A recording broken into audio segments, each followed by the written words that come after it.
सफल होगी तेरी आराधना।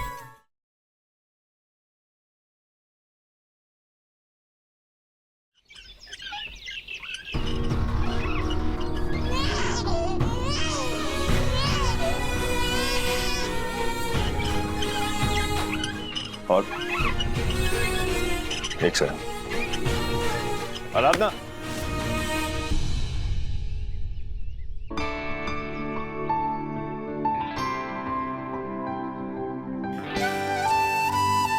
मैंने कहा था ना कि इस बच्चे के बाप को ढूंढने में मैं तुम्हारी मदद करूंगा। उस आदमी का नाम बताओ।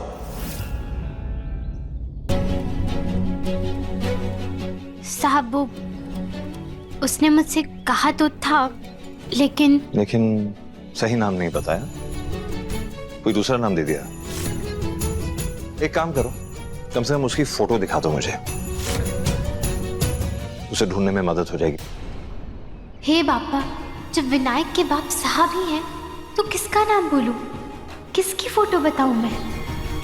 हाँ सर, एक अर्जेंट कॉल है।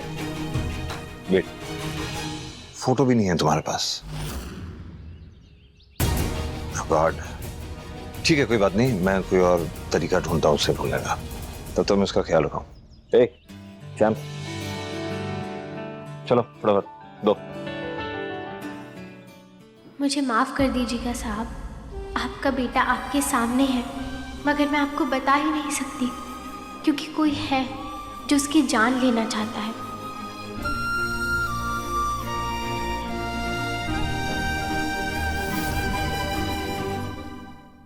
डिम्पल, कहाँ हो यार तुम? डिप्पी,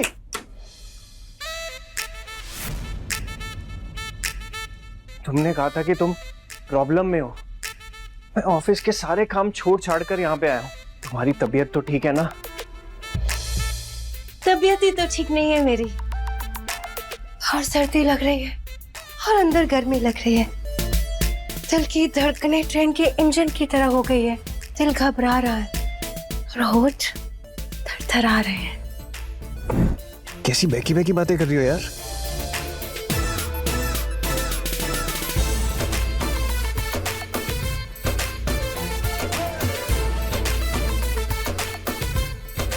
मैं डॉक्टर को कॉल करूं? आप डॉक्टर की नहीं, मुझे तुम्हारी जरूरत है बेबी। अच्छा,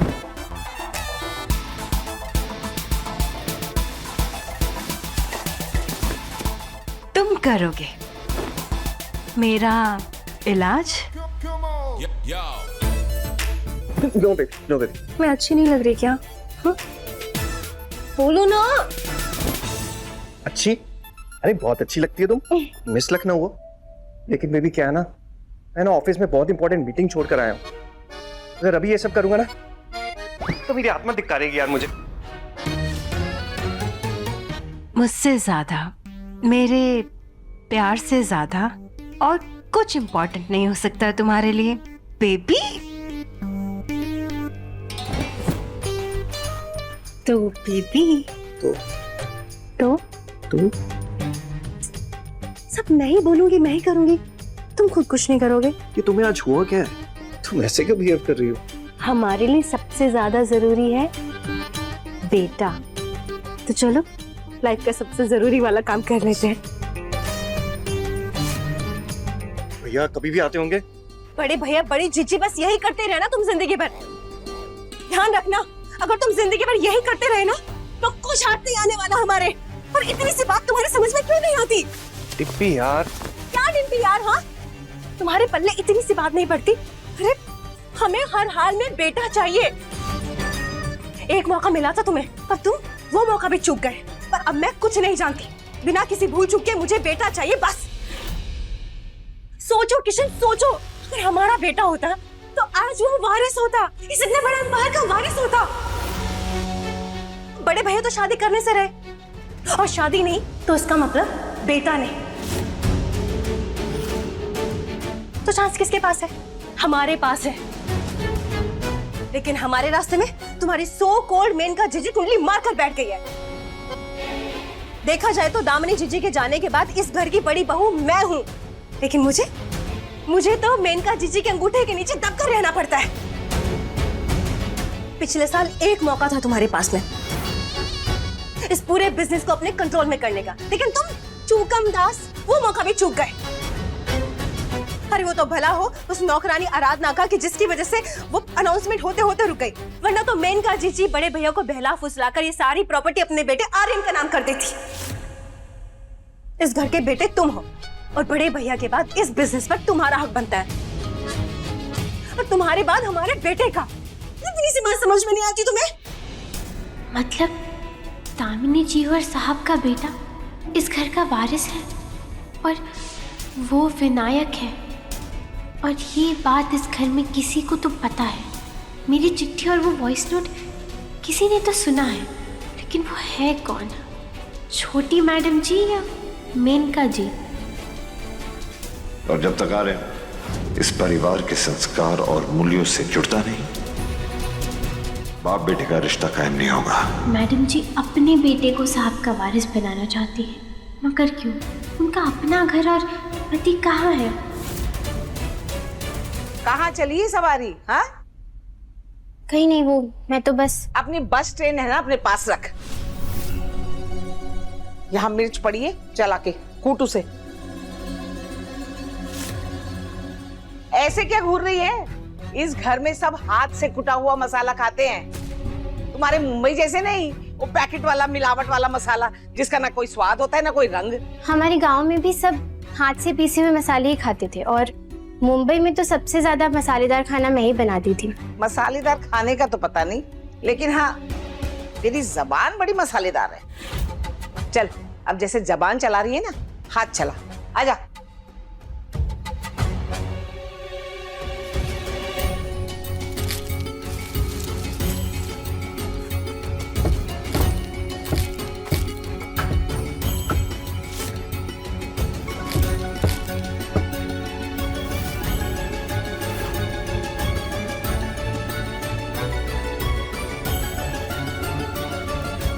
जलेबी जी, यहाँ घर पर तो सबका पूरा परिवार दिखाई देता है, लेकिन मेनका मैडम के पति कभी दिखाई ही नहीं दिए। कहाँ है वो? ये क्या पूछ रही है तू? नौकरानी बनकर आई है ना इस घर में, वही बनकर रहे। ज्यादा जासूसी करने की जरूरत नहीं है। और फिर मेनिका मैडम के बारे में तेरी ऐसे पूछने की हिम्मत कैसे हुई? इस घर के लोगों की जिंदगी के बारे में क्यों जानना है तुझे? अरे ये तो अच्छा हुआ किसी ने ये सुना नहीं, और अगर मेनिका मैडम तेरा ये सवाल सुन लेती ना तो तेरा बोरिया बिस्तर आज ही बन जाता। और तुझे क्या लगता है, हाँ, हर बार बड़े मालिक तुझे बचा लेंगे? आराधना,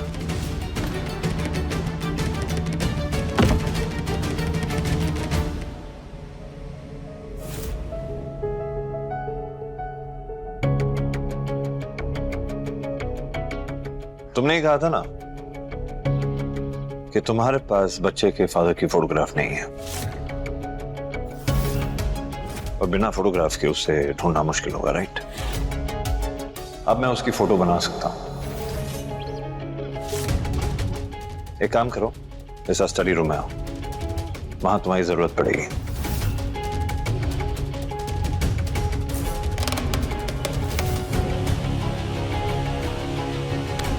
आराधना चलो। जी आई।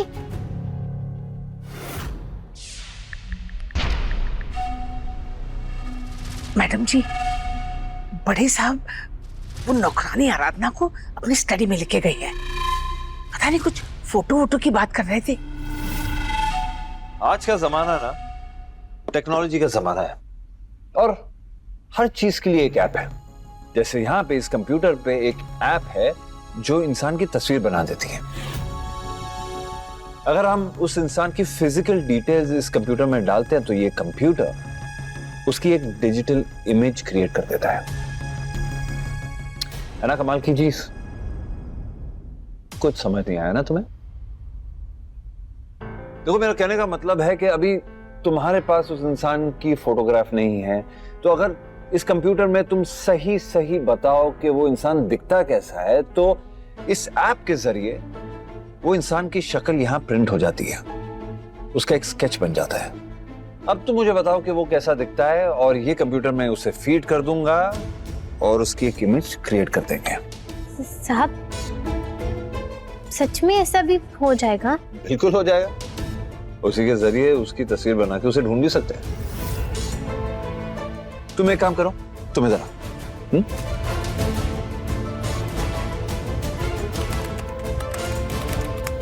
चलो अभी उसकी डिटेल्स बताओ। देखो कैसे फटाफट मैं उसका स्केच क्रिएट करता हूँ। ये कंप्यूटर लोगों का चेहरा बना देगा? हे बापा, मुझे फंसाने के लिए क्या क्या चीजें बन गई है। चलो बताओ कि उसकी उम्र कितनी है। कुछ 10 साल बड़े होंगे मुझसे बस।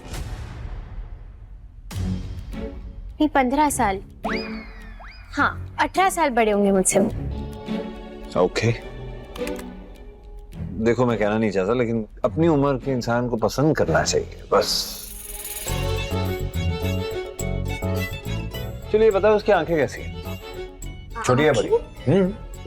वो कभी इतना ध्यान से देखा ही नहीं ना साहब, तो मुझे कैसे पता रहेगा? आंखें नहीं, एक काम करो, मुझे लगता है तुम घबरा रही हो। एक काम करो, तुम आंखें बंद करो। मैं अब एक लंबी सांस लो। अब तुम्हारे आंखों के सामने कौन सा चेहरा आता है उसे देखो, उसे याद करने की कोशिश करो कि वो इंसान है कौन।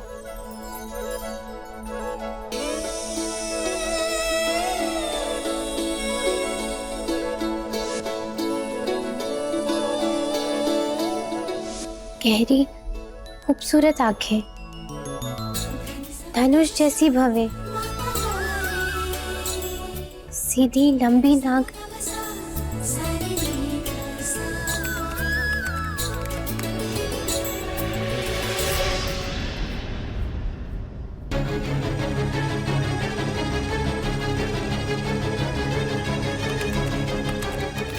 हे बापा, ये कंप्यूटर तो पक्का साहब जी की फोटो बना देगा। ये कौन है? नहीं नहीं नहीं नहीं नहीं, ये तो वो है ही नहीं। आपकी मशीन खराब है, ये ही खराब है, इसने कुछ गलत कर दिया है। अच्छा, हटा दो। एक सेकंड। ये वही बताएगा जो तुम बताओगी। एक काम करो, तुम इधर आओ, नजदीक आओ, तो ध्यान से देखकर मुझे बताओ कि वो लगता कैसा है। गजब कैला तू बन गईला, नजरवा के गजरवा हो। गजब कैला तू बन गईला, नजरवा के गजरवा हो। जिया लागल तमन मातल, जिया लागल तमन मातल, बना दिहलो भंवरवा हो।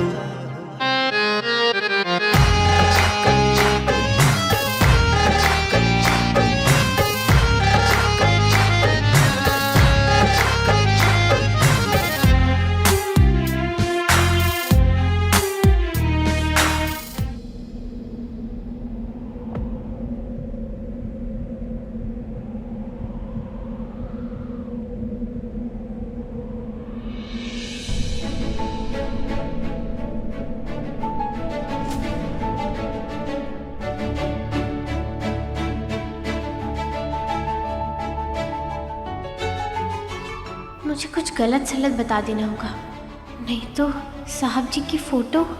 ठीक है, ये ऐसा नहीं है, देखिए उसकी आंखें ना ऐसी ऐसी छोटी छोटी छोटी आंखें हैं।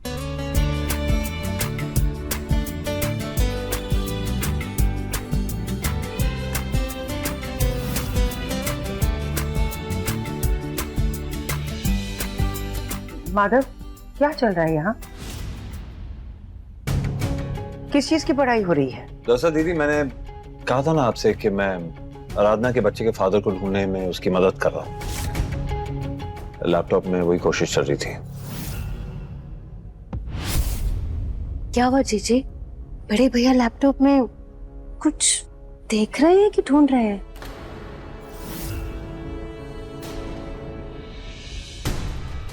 हे बापा, ये मैं किसका चेहरा बना रही हूँ? क्या बन रहा है ये? मुझे कुछ ना कुछ तो बताना ही था। अब पता नहीं क्या बनेगा। लेकिन माधव, ये सब कुछ लैपटॉप पर कैसे? देखो, आराधना के पास उसकी फोटोग्राफ तो है नहीं, तो इस लैपटॉप में एक ऐप है, उसके जरिए मैं उसका स्केच बना रहा हूं। जैसे ही वो स्केच तैयार हो जाएगा, एसपी साहब को मैं वो फोटो भेज दूंगा और 24 घंटे में पुलिस उसे ढूंढ लेगी। इस लड़की ने किसका स्केच तैयार करवाया होगा? माधव? ये माधव से डरती है, उसके पूछने पर सारी डिटेल सच सच बता देगी। जिस बच्चे के बाप को इसने हमसे छुपा के रखा है, अब पता चल जाएगा कि वो कौन है। दीदी, वो देखने में कैसा होगा? अब ये कंप्लीट है और चेहरा हमारे सामने आने वाला है। हो गया, बस रेंडर हो रही है, उसके बाद फोटोग्राफ यहां हमारे सामने होगी।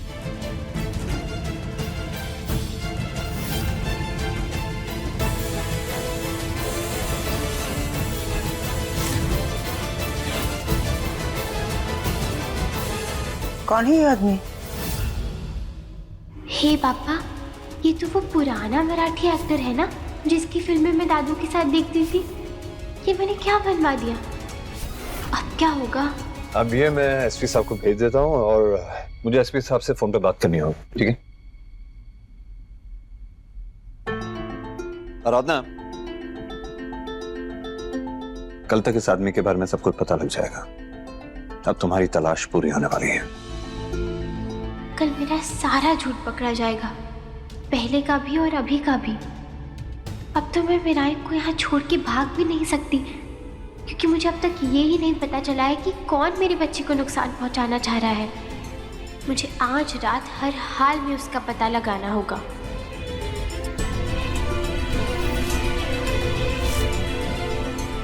अब बहुत हो चुका। ये लड़की किसी भी टाइम माधव को अपना सच बता सकती है, क्योंकि अब इसका झूठ पकड़ा जाने वाला है।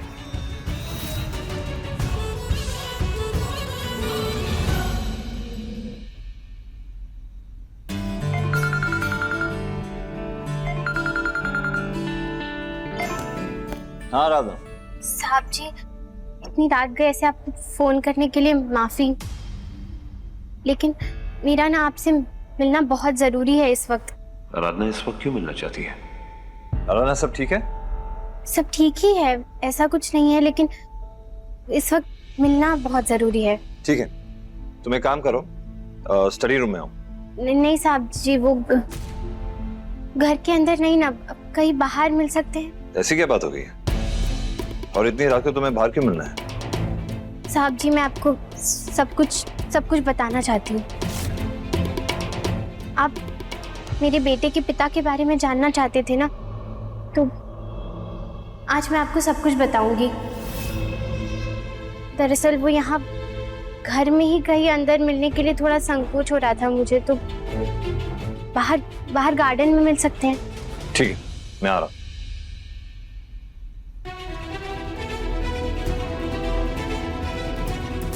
साहब, अब बहुत हो गया डरना डराना। आज मैं आपके आमने सामने सारा सच बताऊंगी, फिर जो भी अंजाम होगा मैं झेल लूंगी।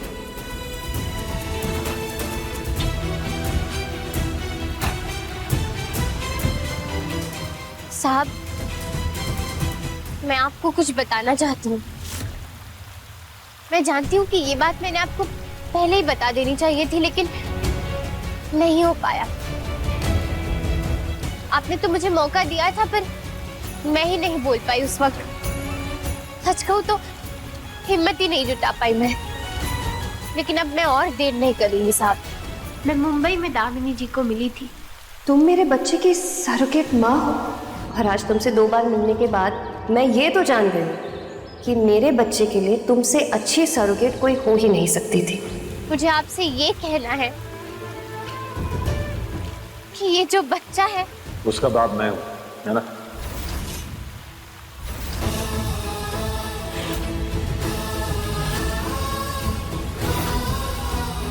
बाप, आपको ये बात पता है जानते हैं आप? और तुम ये भी कहना चाहती हो आराधना कि जो बच्चा है कि मेरा और मेरी वाइफ दामिनी का है? सही कह रहे हैं आप, ये आपका और दामिनी जी का ही बच्चा है। मैं तो बस इसकी सरगिट माँ थी। विनायक ही नाम रखना चाहती थी दामिनी जी। और Stop it! क्या चाहती हो तुम? ब्लैकमेल करना चाहती हो? फायदा उठाना चाहती हो? पुरानी दुश्मनी है हमारे साथ, कुछ बुरा किया है तुम्हारे साथ हमने, तुम मेरे और मेरी फैमिली का नाम बर्बाद करना चाहती हो? तो मैं करने दूंगा। और तुम्हारी जुर्रत कैसे अपने इस खेल के अंदर, इस साजिश में मेरी बीवी का नाम लेने की? तो जब तुम्हें मालूम है कि मेरी बीवी मेरे लिए क्या मायने रखती, मेरी फैमिली का नाम मेरे लिए कितना जरूरी, इसीलिए ब्लैकमेल करना चाहते थे ना तुम? यही था ना तुम्हारा मकसद? अरे मीठे मुंह बात क्या कर ली, जरा हमदर्दी क्या दिखा दी मैंने? तुमने सोचा तो ये आदमी तो बेवकूफ है, इसको आसानी से बेवकूफ बना सकती हूँ मैं। और तुम्हें लगा कि तुम मेरा और मेरे खानदान का नाम कीचड़ में उछालोगे और मैं ऐसा होने दूंगा? नहीं। शायद तुम मुझे जानती नहीं हो, आराधना पाटिल या जो भी तुम्हारा नाम है। साहब, मैंने कब कहा कि मैं आपको जानती हूँ? लेकिन सच तो ये है कि आप भी मुझे नहीं जानते हैं।